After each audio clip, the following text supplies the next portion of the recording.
Two Middle-Aged Men in Cleveland, episode 99. 99. Ken Dworsnik, and I'm going to change your name. Yeah. I know you've been doing a lot of this. Uber Klopp. What do you think of that? How does that work? That's, I think that's, if you're named after what you do most frequently, that'd be it. Yep. Well, I'd like to Either that dedicate or this. Eating Klopp would be the other one, but I think Uber's probably better. Eating Klopp. Eating I'd Klopp, like to- yes. I'd like to dedicate this episode to one of the most famous 99s to ever play for the Cleveland Browns, Paul Kruger. How's that sound? Paul Kruger. What about Orpheus Roy? He is also in the mix, and then also, never to forget, Scott Fajita. Oh, boy. Yeah, those are some amazing names. So Scott Ah. Fajita is what I call him. His actual name's Scott Fajita, but I used to call I him was going to Scott say, Fajita. I think I had some Scott Fajita the other night.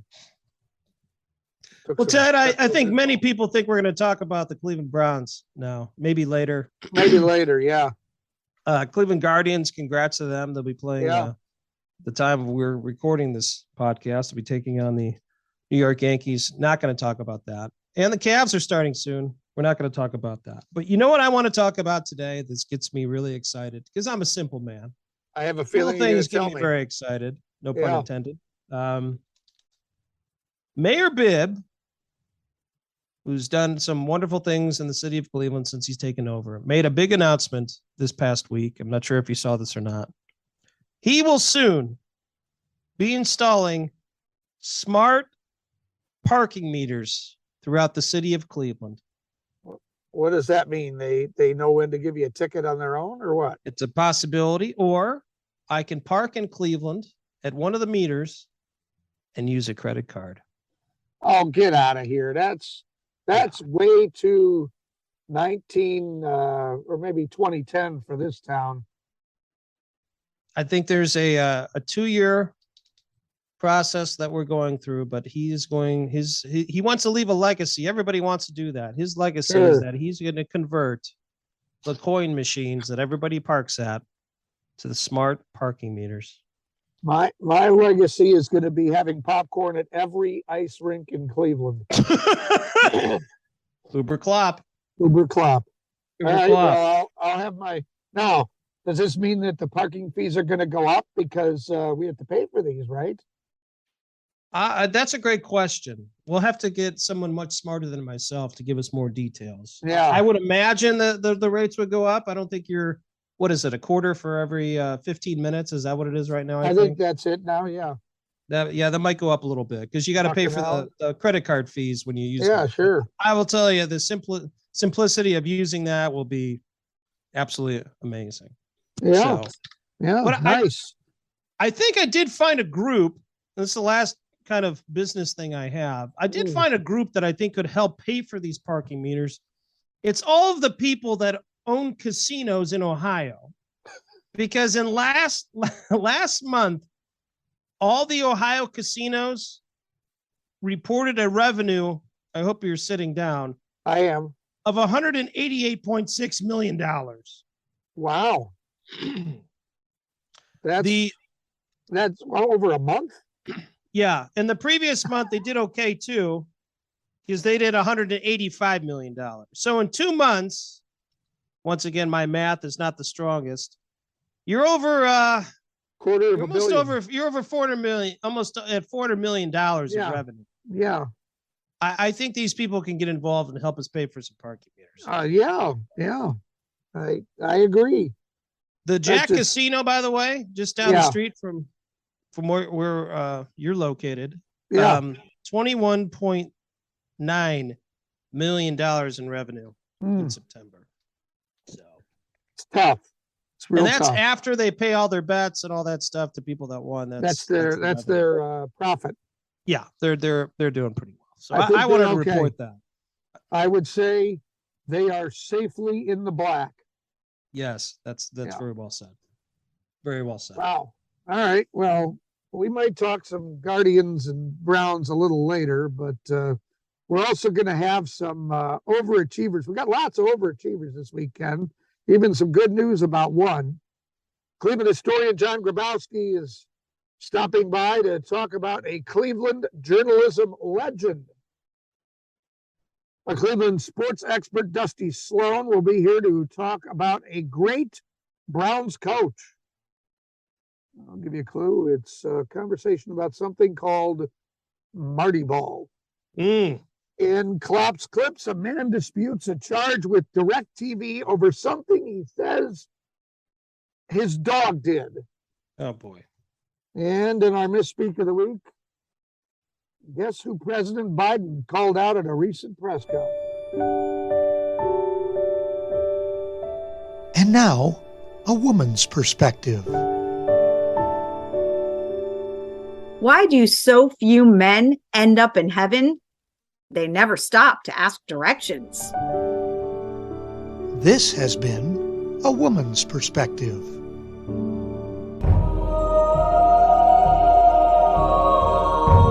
Overachiever segment. We have quite a bit, as you mentioned, Ted. We'll start with a Mexican acrobat. You don't hear that very often. Now owns 2 world records, not 1, but 2. Yeah. Got the longest duration to perform a single arm handstand by a man, and the longest duration to perform a handstand on a rotating platform by a man. Well, good for him.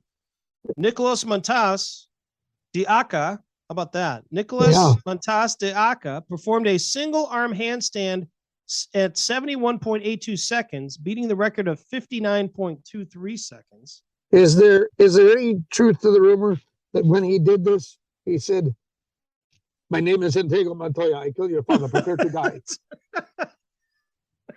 He might have. He might. I thought that was his surname or his stage name. Go ahead.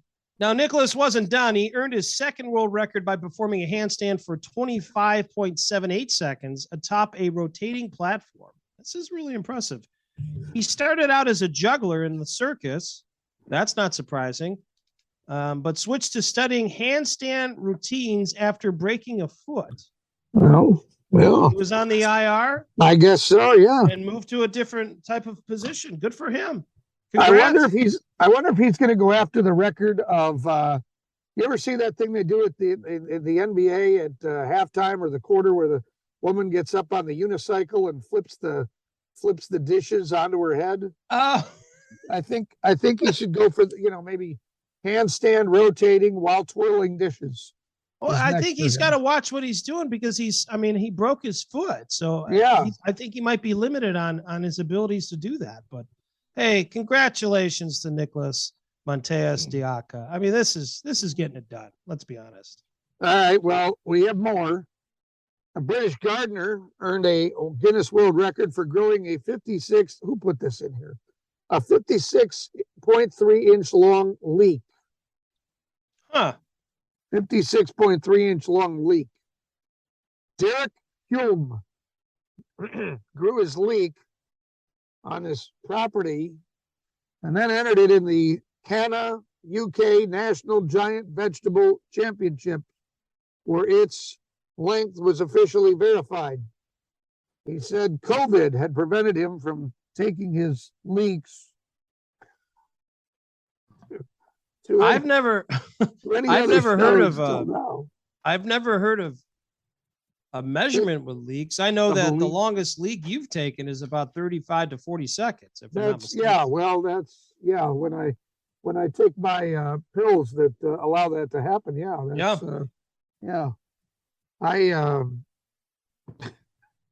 don't know what to say here. You don't know what to say. We'll move on to the last one. That's a long week. I'll say that. Yep.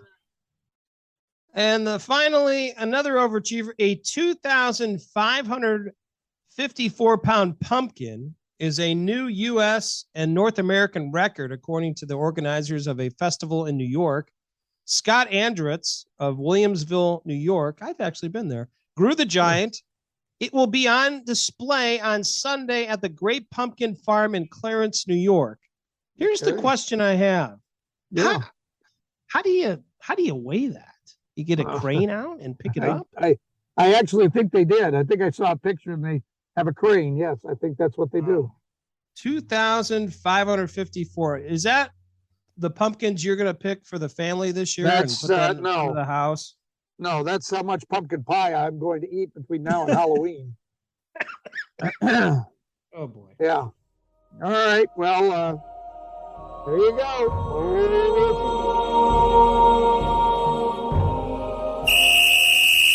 Time for the Browns breakdown, and I'm joined by Riley Dworsnik. He's a freshman at Medina High School, and usually we call this the Browns breakdown, but we're going to talk about all the Cleveland sports today, which will include the Cleveland Guardians as well as the Cleveland Cavaliers. And Riley had one of his first experiences on Sunday as he actually attended the Cleveland Browns game as they played, oh boy, the Los Angeles Chargers and lost 30-28. First of all, Riley, talk about your experience and what it was like to be at First Energy Stadium for the first time.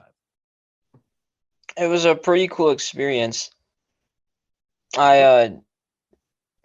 ahead. What did you like most about the experience? I like the chants. Explain what the chants are. The barking. Here we go, Brownies. Here we go. Hoo, hoo. That is fun. Was it packed? Yeah, it was. Did you see a lot of people acting strangely? Yeah, I did. Okay, fair enough. A lot of yelling up. So obviously, looking at the game, losing 30-28, they had a chance at the end to kick a field goal. Cade York missed it. What is your thoughts about the game? Did you ever think, okay, the Browns could win this, or did you always have a feeling like, the Chargers are going to come back? I mean, early in the game, they're up 14-0. So what was your thoughts on the game itself? Well, I really thought they could win it when they were up by 14 points. And right at the end, when the Chargers turned it over on downs, I really thought they were going to win it. And then Cade York missed the field goal. Yeah, I thought the same thing. What's the part? Who's one of the highlights you think for the Browns right now? Who's playing the best? I'm gonna say Nick Chubb. He's most of their offense right now. Honestly, he's like the best running back in the league, in my opinion. He is yardage wise right now going into week number 6. He has the top yards of any running back, even more than Saquon Barkley. So the offense I thought did pretty well. What was your thoughts on Jacoby Brissett, the quarterback? What do you think? How did he play? I thought he played pretty well, except for the interception at the end. Yeah, I agree with that. And it seems like they try to get some of the receivers back in the mix. Amari Cooper, I think, is pretty good. And David Njoku did a couple things. What's your thoughts on the defense? What's going on there? What do you think is happening defensively? I think that they just need to get them all on the same page. Maybe fire the defensive coordinator. I don't know.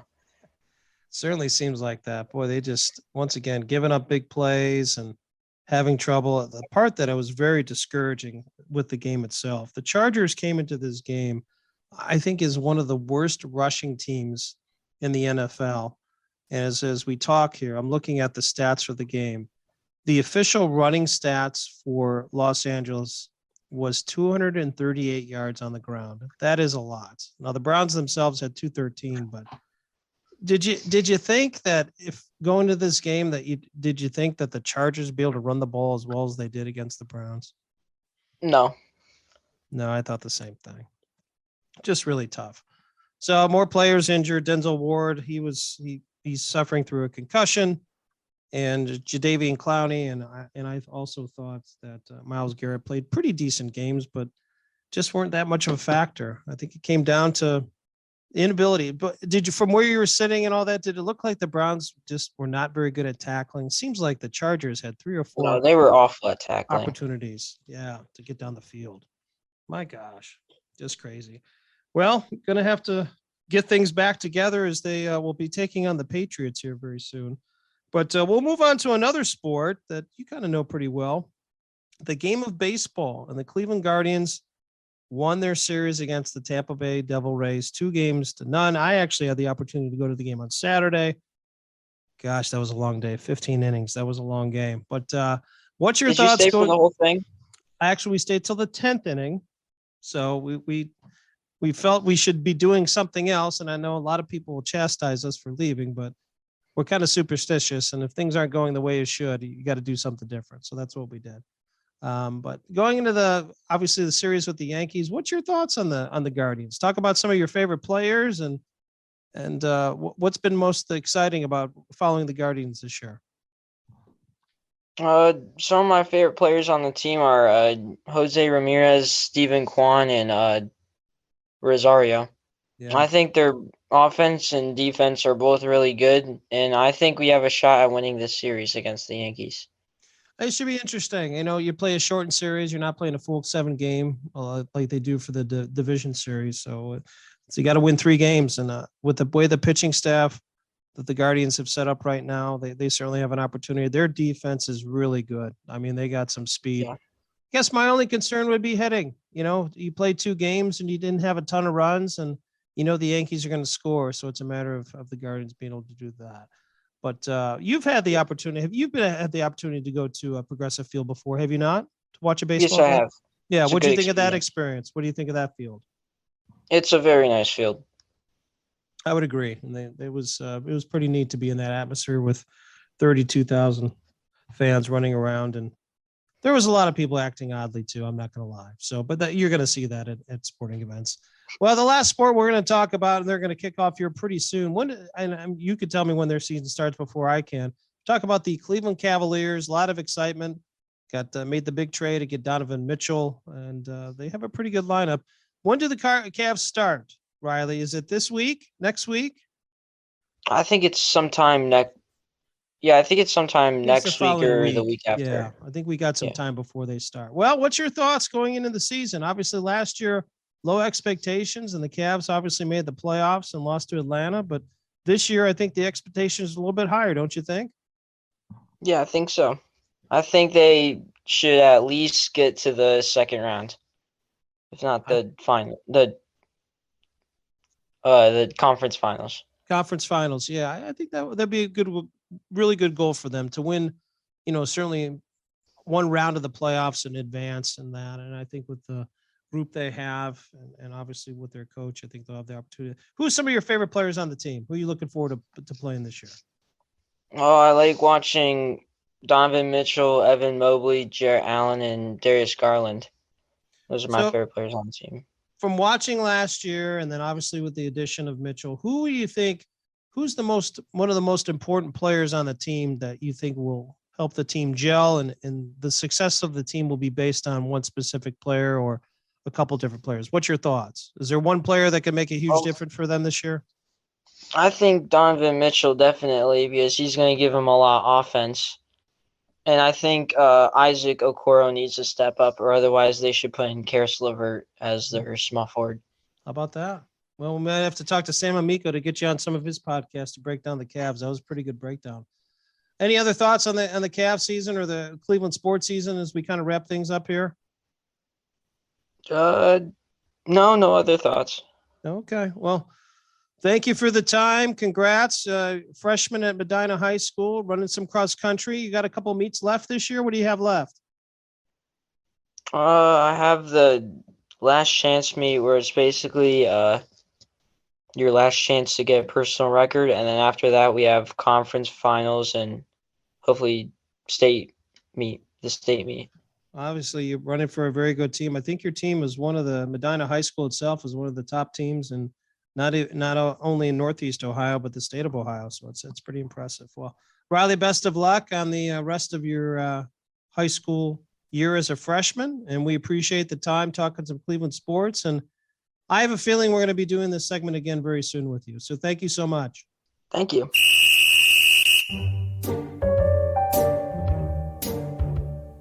Ted, we were out and about Northeast Ohio, actually in Northeast Ohio. We weren't on location this time. And I just have two quick ones. The first is that I had the opportunity, and it's been a long time since I've been there. I broke down, Awen and I went to the Guardians baseball game last Saturday. The 15-inning extravaganza with... Did you stay the whole time? I don't lie on this podcast, as you know. We did not. So what inning did you leave? We left after the 11th. Okay. Part of the reason is because we ran out of beer.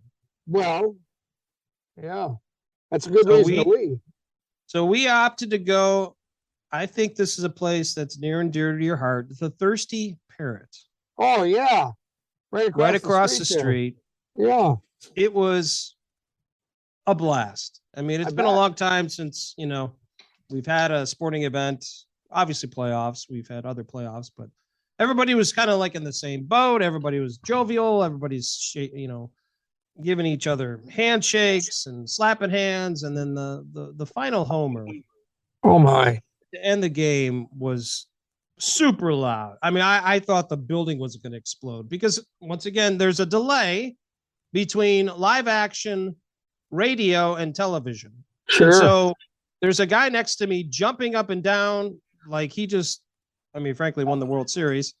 And I'm thinking, okay, something's going to happen. And then, we look on TV and we see Oscar hitting the homer. And yeah, it was fun. I actually saw one of my cousins there. And then afterwards, we opted to, continue celebrating. So we went to the Mars Bar in Lakewood. Yeah. Had a gyro. Had it for you. Oh, okay. Great stuff. All right. Yeah, that was my out and about. Kind of limited this week. A lot of work. It's affecting what I can do and how I can get out during the week. But we're going to try to change that here in the next couple of weeks, Ted. Yeah. You deserve some good out and abouts. Now I throw the lasso over to you. Yeah. Mr. Uber Klopp. And I can what do tell we have? You that the fifth grade tackle football postseason party had some killer pizza and chicken strips. Okay. Donato's, maybe. I don't remember where it was from. Okay. And some good hot chocolates out in Rocky River at the ice rink. Oh, yeah. And in Elyria. Illyria's ice rink only has 3 walls, so you don't want to play there in January or February. It only has 3 walls, really? Yeah, the 4th wall is just a gate, a fence. Oh, to the outside? Correct. Wow. Yeah. Well, I'm thinking about this as we move forward because your hockey season's beginning and will last till, I think you play in March, right? It's usually over in February. I think maybe March if there's playoffs, but it's a long season. I think you're doing a great job of updating people on the concession stand. I think each month you should give out the top hot spots for concessions and who's got the best hot dog, hot chocolate, and soft drinks. I think concession reviews with 10 concession reviews. Yes. Okay. Very detailed. We'll like add Doug that Schrader used to do. I'll find some tremendously appropriate sound effects for that. That would be great. Okay. That would be great. Well, I'm glad you were out and about.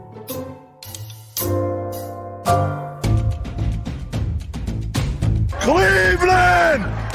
This is for you! More Cleveland sports, more football, more with Dusty Sloan. What more can you ask for? Dusty's our Cleveland sports expert, and Dusty, today we're remembering someone who was instrumental in Cleveland football, born on September 23rd, 1943, Marty Schottenheimer. Arguably one of the best coaches, maybe not one of the best coaches in kind of the, maybe not arguably, I should say, the best coach in the, modern isn't the right way to put it, but I don't know, the post Jim Brown era, the post dominant years of the Browns.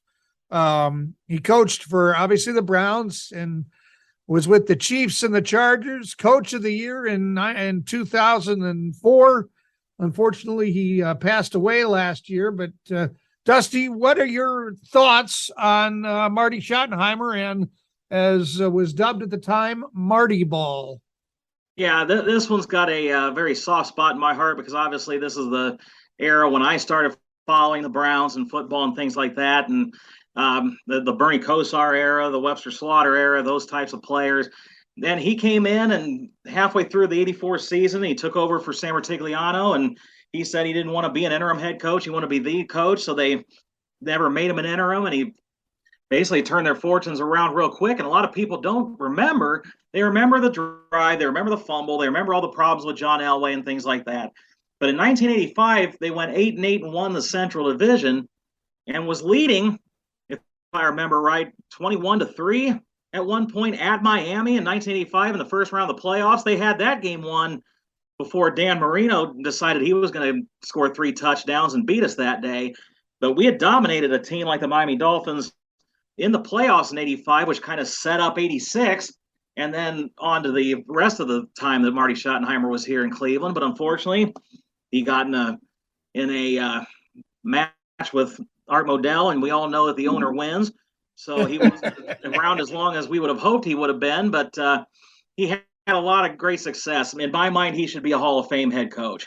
No, I would agree with you. I mean, you look at some of the numbers. I mean, obviously, he had the success with the Browns, and then he did well with the Chiefs and all that, and had some success with the Chargers. Dusty, I know you have a little bit of a personal story, because I know you interviewed Marty Schottenheimer when he was coaching for a different league. Is that correct? Yes. When I was the chief content writer of the United Football League, I made it a point that I knew we were going to announce him as the head coach of the Virginia Destroyers in Norfolk, down out Virginia Beach, down that way. And I made sure that I drove all the way from Ashland, Ohio, down to Virginia Beach to make sure I was there for that. Interviewed him in the back of the rental car for about 15 minutes. And it was a highlight for sure. And actually, Marty didn't get a chance to win a league championship in the NFL, but he ended up doing it in the UFL. So he was able to go out with a league championship after all. But he was a great man and a great coach. And sorry that unfortunately he had to pass away the way he did with Alzheimer's. But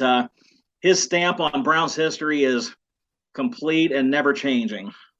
Well, I'll share a quick story. When I worked in Mansfield in 1999, when the Browns came back and they had the expansion draft in Cleveland, we came and covered that. And the network covering it was ESPN. And the analyst sitting on the set in the auditorium, I think it was at the old, what am I trying to, the downtown, not music hall, but public hall. Yeah. And the analyst on the set was Marty Schottenheimer. And That's great. He walked in and it was like the Beatles or God had just arrived.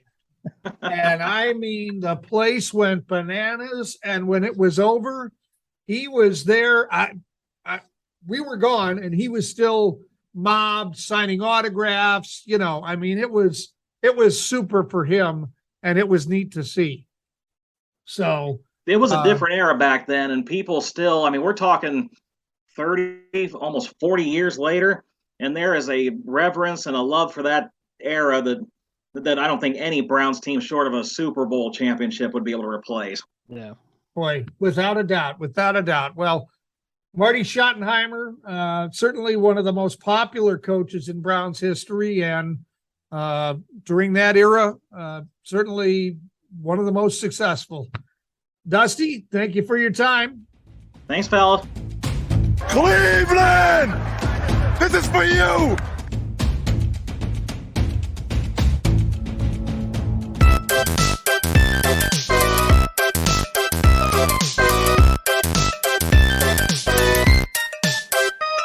Ted, you can really buy this. And I know at times I talk about very expensive types of things that you can purchase, but I've kind of changed my thought process. So I want to, continue to support Cleveland restaurants and bars. I do that by Out and About, but I want to kind of let people know about a couple different places.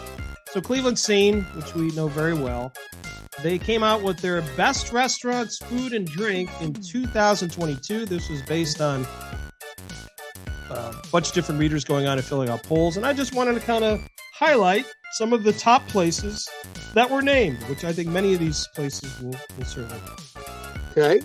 So the best restaurant was actually named, or I should say, the best restaurant in Cleveland was actually voted the Marble Room, which I know you've been to many a times in Cleveland on Euclid Avenue. The best local snack, which is kind of in your area, I'm not sure if you've been there or not, Cocoa Bakery. Have you been there in Coventry? No. No, I have heard of it. I have not been there. And let's just be clear here. I've been to the Marble Room many times while working. Yes. Yes. I must say I've not been there myself. I think I'm in the wrong income bracket to eat there. Yeah, that's a super nice place. Yes. Best seafood market was Kate's Fish on West 25th Street. Okay. Best new restaurant, Sense Pizza on Lorraine Avenue.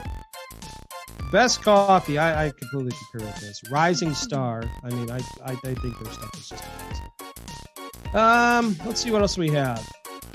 Best French fries. This is another place in your neck of the woods, and they were also named the best vegetarian restaurant, Tommy's Restaurant in Cleveland Heights. Have you been there? I have not. You have to check that out. Okay. Best German restaurant, Das Schnitzel House in Parma. Well, what else is there? Best Mexican restaurant, I've been here many times, and I highly recommend it. La Plaza Supermarket in Lakewood. Yeah.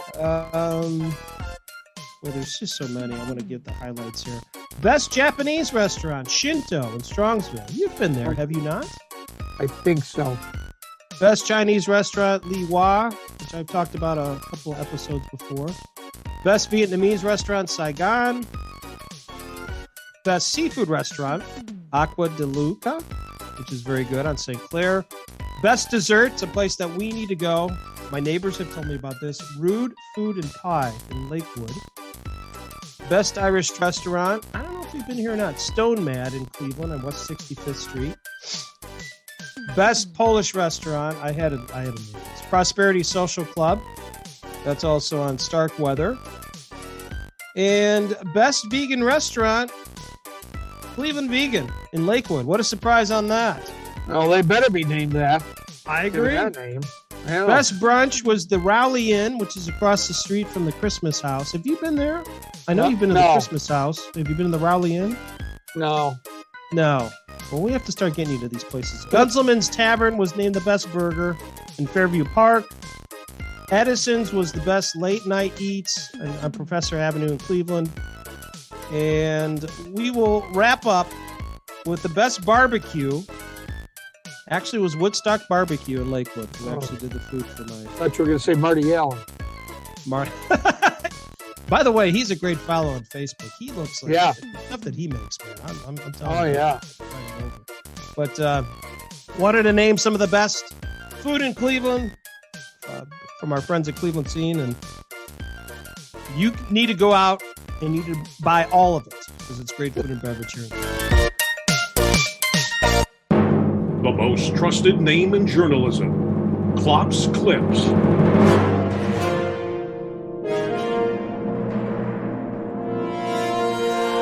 All right, Ken, the news you didn't hear, but need to hear.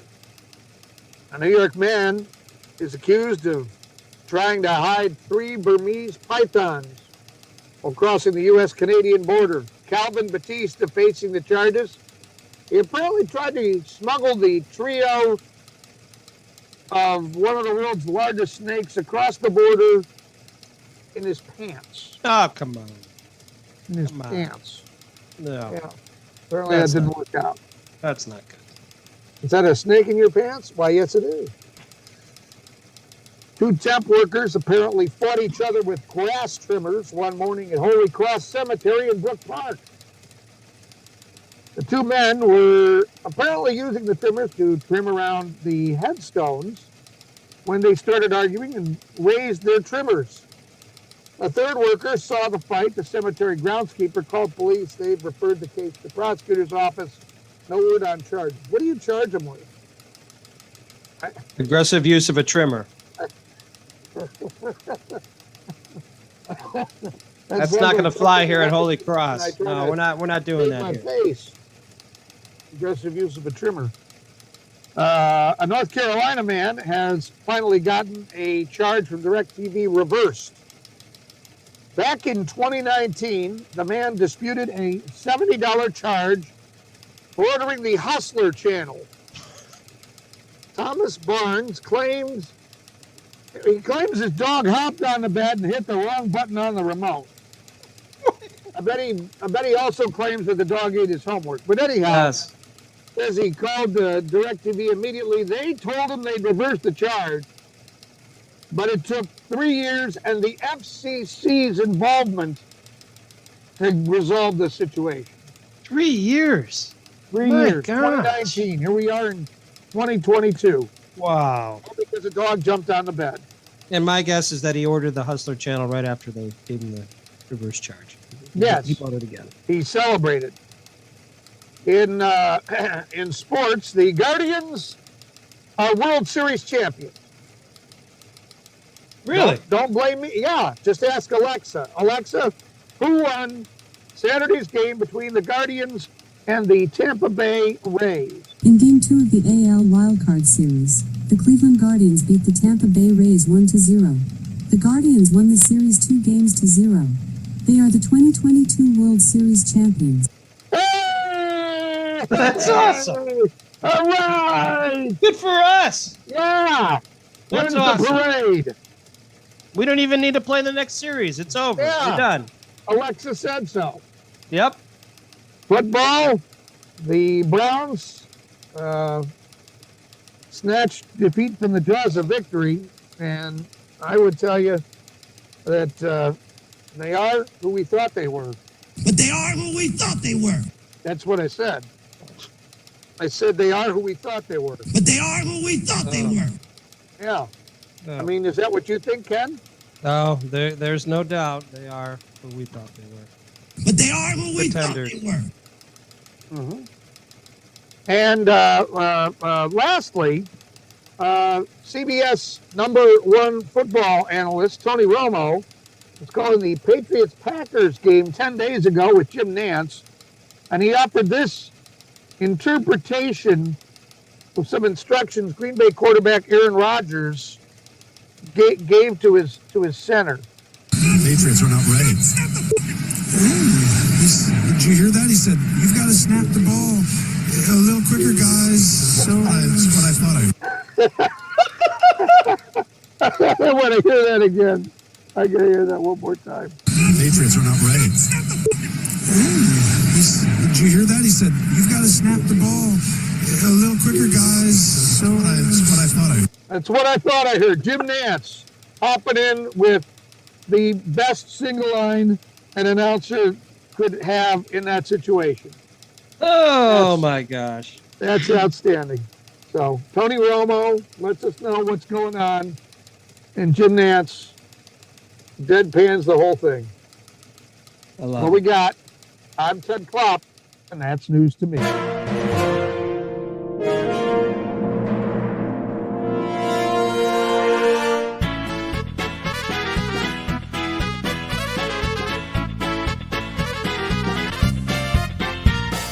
Time for another Cleveland history lesson, and our professor of Cleveland history, John Grabowski, is with us. And John, we're going to talk about arguably, and maybe it's not even arguable, the most well-known journalist in Cleveland history, Dorothy Fuldheim. Certainly well-known in Cleveland and nationally during her time as a commentator and news person at Channel 5. And came to prominence during a time when there were not a lot of female reporters who were in that line of work. Yeah, just amazing. Dorothy was born in 1893, and by the time she started in television, she was, pretty near the age of retirement.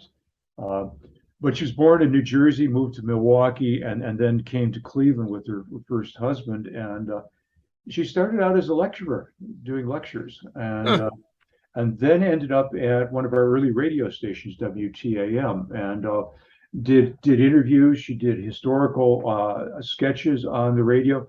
And by the 1930s, she was traveling the world to do interviews with people. So in 1932, she interviewed Adolf Hitler. So she had this international reputation very early on, and it was on radio. So, and she joined what became WEWS just before it even went on the air in 1947. Mm-hmm. You're right. She was a female, not only interviewer, but a female authority. She had her own TV show at that time. It wasn't a cooking show. It wasn't a Fran Kukla and Ollie show. It was a very solid program that took on current events. It took on issues that were, even on the radio, she was talking about birth control and other issues. And she was a forceful personality. Mm-hmm. Absolutely. She was not a tall person. She was a pretty tiny person, but her stature was certainly the opposite of her height, or her presence was much bigger than she was physically. One of the things that is very well known was her interview with a gentleman named Jerry Rubin. Yes. You want to tell us a little bit about this situation where she didn't back down? No, Jerry Rubin was a Yippie, the founder of the Yippie movement. He was one of the Chicago Seven, accused of helping start the riots, if you will, the protests at the Democratic National Convention. And he was interviewed by her, and basically he made a few remarks that she objected to. He basically, I forget what he said. He called the police pigs. Yes, he was very anti-police, as I recall. Right, and Dorothy Fulltime came back and said, well, I have some friends who are policemen. And then he shot back and apparently pulled a picture of a nude woman out of a book and showed it to her. And this went back and forth, and they argued, and she finally threw the book away and told him to get off the program. Yep. It's the one person that she kicked off the program. But unbelievable. She touched base with all the presidents. I think shortly before she got ill, I think she interviewed Ronald Reagan. This is an amazing individual. Yeah. And most people will remember her as short and redheaded and very old at the time, but that was not the way she needed to be seen. She was authoritative and one of the most learned, connected people in Cleveland media history. Some would say old, others might say wise and learned. Learned, yes. Yeah. Very smart and very bold in what she said and how she presented things. And outside of Rubin, she did a lot of controversial figures and brought them onto that show. And this is the heyday of Cleveland TV. Absolutely. And correct me if I'm wrong, but these famous people, for whatever reason that they were famous, being interviewed by Dorothy Fulltime was kind of a bucket list item for them, as opposed to, I'd like to meet so-and-so sometime. Being interviewed by her was a big deal for them. Yeah, it was. And they would ask to be interviewed by her, and it was a mark. And this gets to, one of the factors that this is, again, a person of stature, national and even international stature in Cleveland on a local TV outlet. Unbelievable. Yeah. Unbelievable. Yep. Yeah. Well, passed away at the age of 96 in 1989. Certainly lived an amazing life. Yeah. And John, we appreciate your insight on this icon of Cleveland journalism. Yeah, I think we could close by saying that Jerry Rubin turned into a businessman. Well, for anybody who's not familiar, I know it's on YouTube. Go watch Dorothy Fulltime interview Jerry Rubin. And then if knowing that he turned into a businessman, you won't connect the dots there at all. No. All right, John. Well, thank you very much. You're very welcome, Ted. Thank you.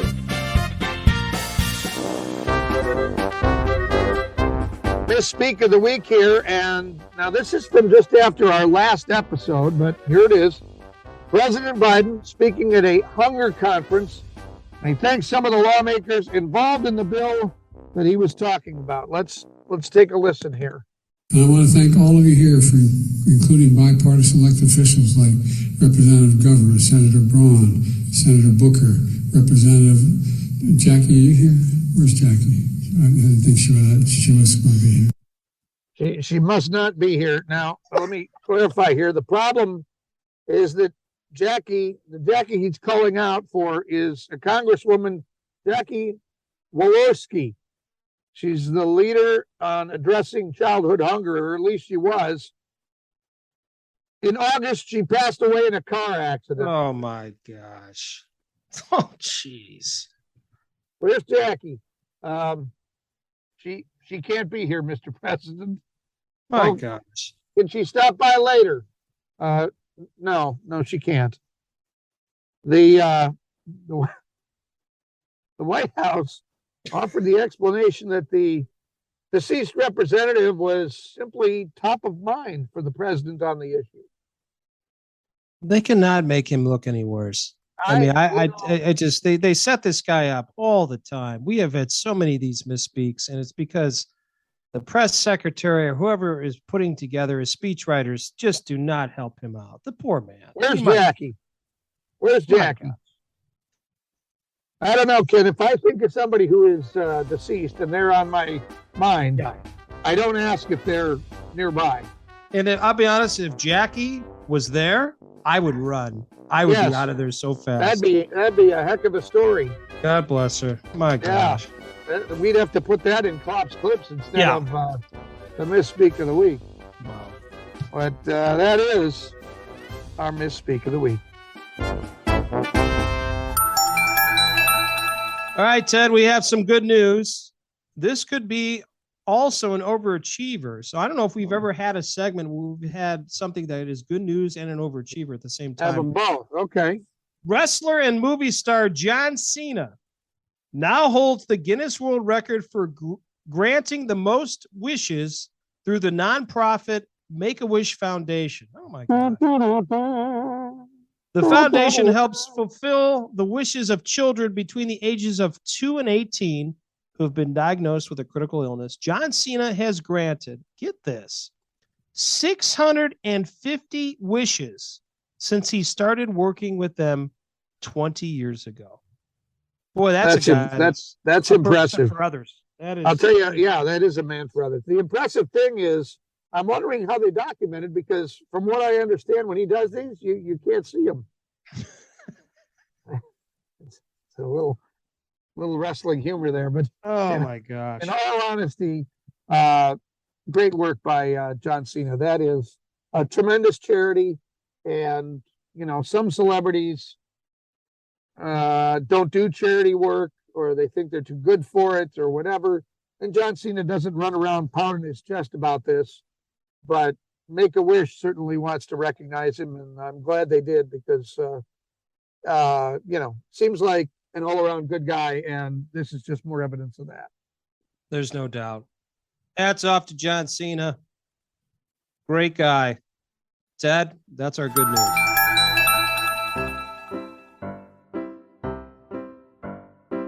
Oh no, not a dad joke. What kind of car does Frankenstein drive? Car. I don't know. A monster truck. That joke was horrible. Coming to the end of our 99th episode, Ken. This is unbelievable that here we are, 99 episodes in, which means 2 weeks from now, we will be celebrating the century mark.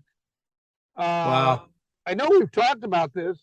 Have we, and by we, I mean you, of course, have we come up with any ideas as to how we will commemorate this momentous occasion? Ted, I know we'll celebrate the 100th the way we should. Done right. The ideas on that? Nothing at this time. Nothing at this time. Okay. Working on it. Determined. To be determined. Okay. It's a coach's decision. We'll be ready. Okay. We'll be ready. I like that. All right. Well, next time we talk, we'll be right near Halloween. I don't know if I know we asked Jen Brastovich last time what she was going to go as for Halloween. Do you have, I think you said you're going to go as a middle-aged man. Is that? Middle-aged man. I've done that one for a couple of years now. Okay. Well, I don't know, I can maybe dress up as a coach of the Browns, who more than likely will get fired. I could do something to that extent, I guess. I don't know. Okay. I need to come up with some ideas, something clever. I know you always have something. What do you have? I'm gonna go as a hockey dad this time. From Shaker? Yeah, I'm just gonna carry the hockey bags around while they trick or treat. So this is the get my workout, get my steps, the whole thing. I'm gonna take all 3 bags, and I'll figure out a way to carry. And there's sticks, leg pads. How about this? So my youngest son got his first taste of goalie in a game this past weekend. I asked him what he thought of it. He said, "I love it. I want to play goalie every time." So we may have not 1, not 2, but 3 goalies in the house. Oh my gosh. Yep. That's classic. Yep. I'm going to be starting a support group for goalie dads here pretty soon, because your blood pressure goes up exponentially every time the puck crosses the blue line. I don't know if you're aware of that. Yes. But there's no doubt. Yeah. 3 goalies in one clubhouse. Could be. I love it. Yeah. Well, Ted, another great episode. Hats off to John Grabowski and Dusty Sloan, as well as Riley Dworsnik stepping in for us today. Talk a little bit. Good analysis. Sports. Yeah, he did a fine job. He's starting to get up to speed on the sports, and I told him, man, focus on something else. Don't do this. Just don't do that. Yeah, this is as close as you want to get to that. Well, Ted, looking forward to celebrating episode 100 in a few weeks. Until that time, don't forget, we're just 2 middle-aged men in Cleveland. 2 Middle-Aged Men in Cleveland is sponsored by Westminster AV, custom audio-visual packages for all occasions. Jackie, are you here? Where's Jackie? I didn't think she was going to be here.